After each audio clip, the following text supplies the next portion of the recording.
வணக்கம் நேர்களே. இன்று ஆன்மீக நேர்ச்சியிலே இன்று தேய்பிறை அஷ்டமி. இன்று தேய்பிறை அஷ்டமியினால் பைரவருடைய வழிபாடு பற்றி நாம் பார்ப்போமா? எல்லாவற்றிலும் எல்லா சக்திகளிலும் நீக்கமற்ற நிறைந்தது தன்னுள் அடக்கி வியாபித்திருக்கிறதான் இந்த சிவம். மண்ணாய் விண்ணாய் விண்ணிலே தோன்றும் ஆதவனாய் மதியாய் நட்சத்திரங்களாய் ஒளியாய் மும்மூர்த்திகளாய் 4 வேதங்களையும் 5 பூதங்களாய் ருதுக்களாய் தீக்களாய் விருந்து பறந்து இருப்பதுதான் சிவம். உகரம் சாந்தம் அன்பும் முதலான குணங்களோடு மூர்த்தி வேதங்களால் என்று அருள் பாலிக்கிறார் நம் சிவன். இறைவன் பல திருவிடையாடுகளை சொல்லியிருக்கிறார். இது போன்ற மூர்த்தி வேதங்களிலே ஒன்றுதான் நமது பைரவர். இந்த தேய்பிறை அஷ்டமிலே இன்று நாம் அவரை பற்றி பேச வந்திருக்கிறோம். இந்த காணொளி மூலமாக உங்களோட வழங்குவர் பம்மல் கோபால் சேன்.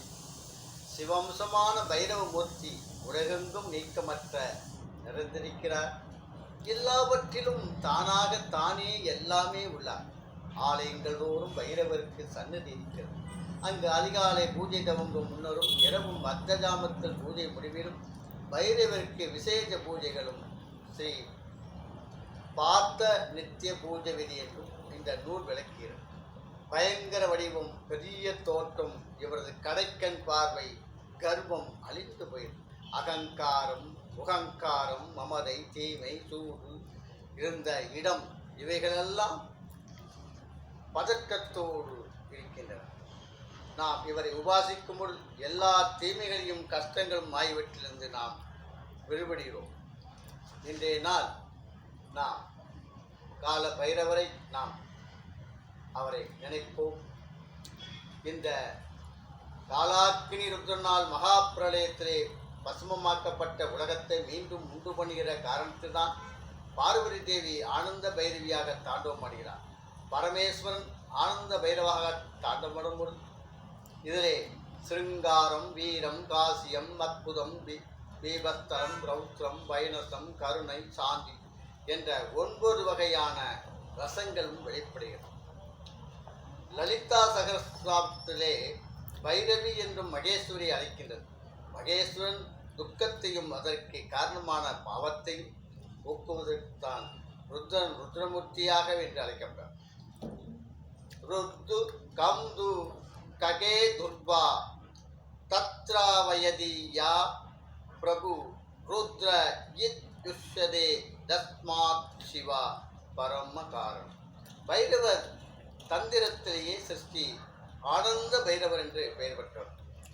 சித் சக்தியே ஆனந்த பைரவி, அந்த அதிர்ஷ்டமே ஆனந்த பைரவர். மகாகால அந்த சம்ஹிதை, காளி, தந்திரம், விஞ்ஞான பைரவர் என்று சொல்லிக்கூடிய பைரவருடைய அருளாசிக்கு ஒரு இன்று நாம் சிறப்பாக இந்த கால பைரவரை தேய்பிறை அஷ்டையில் நாம் வணங்குவோமா? ஸ்வானத்வஜாய வித்மகே சூலகத்தாய் தீமிகி தன்னோ பைரவ பிரஜோஜா. ஓம் ஜெகம்பரா வித்மகே சூலகத்தாய் தீமிகி தன்னோ பைரவ பிரஜா. ரத்த ஜ்வால ஜடாதர சசிதரம் ரத்தாங்க தேஜோ மயம் ஹத்தே சூல கபால பாத டமரும் லோகஸ்ய ரட்சாகரம் நிர்வாணம் சுரபகனம் திரீநயனம் ஆனந்த கோலாகலம் வந்தே பூர பிசாச நாத வடுகம் ஸ்ரீ நிர்வாண ரூபம் 3 கண்கள் சுனவாகனம் நாய்வாகனம் சர்ப்பத்தை புணுலாக கொண்டவர் சந்தனை சரசனை தாங்குவர் கழுத்து ருத்ராட்சம் சூளம் உடுக்கை கபாலம் உதவிட்டி கருத்திரை கோரப்பல்லை கொண்டவர் புண்ணியன் நதி தீரம் தவச்சோலை முதல் இடங்களிலே பைரவர் காவலுக்கு அருளாட்சி செய்தார். சேத்திரபாலர் திருநாமம் உண்டு. ஆகவே நமது பலமறை காசியை உருவமத்தியாகத்தான் கால பைரவர் என்று சொல்லக்கூடிய காசி பாரத மண்ணிலே முதன்மையாக புண்ணிய சேத்திரமான கருதப்படுகிறது. தென்னகத்திலிருந்து வடநாடு செல்லும் பொழுதுதான் சேத்திரத்தை யாரும் தரிசிக்காமல் தவறு கிடையாது. காசிக்கு சென்றால் பாவம் தொகையும் என்று சொல்வது உண்மைதான். அப்படிப்பட்ட பெருமையை சேர்க்கும் காசியம்பதுடைய சேத்திரநாயகர் கால பைரவ மூர்த்தி இந்த பாரத மண்ணிலே பைரவ சந்நிதி காசியிலே உள்ள கால பைரவர் கோயில் அங்கு பிரதிஷ்டைப்பட்டது. ஓம் ஓம் சமசேத்திர பாலாய ஈசானமூர்த்தியே நமோ நம. ஓம் ஹேம் சேத்திரபாலாய் தத்புருஷாய வக்ராய நம. ஓம் ஹம் ஷம் சேத்திரபாலாய் அகோரகிருதாய நம. ஓம் கிம் ஷம் சேத்திரபாலாய் வாமதேவ குகாய நம.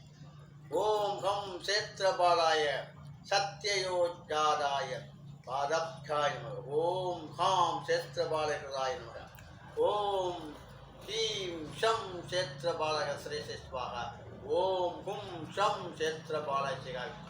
ஓம் ஹை சேத்திரபாலாய கௌஷாய. ஓம் ஹம் ஷம் சேத்ராய பாலாய் நேத்ராய. ஓம் ஹா ஷம் சேத்திரபாலாய.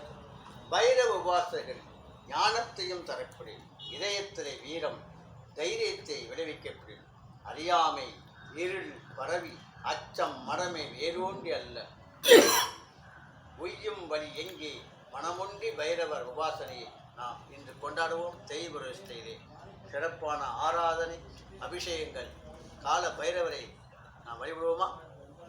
ஓம் திகம்பரா வித்மகே சூலகத்தாய் தீமகி தன்னோ பைரவ பிரஜோதயாத். வணக்கம் வணக்கம்.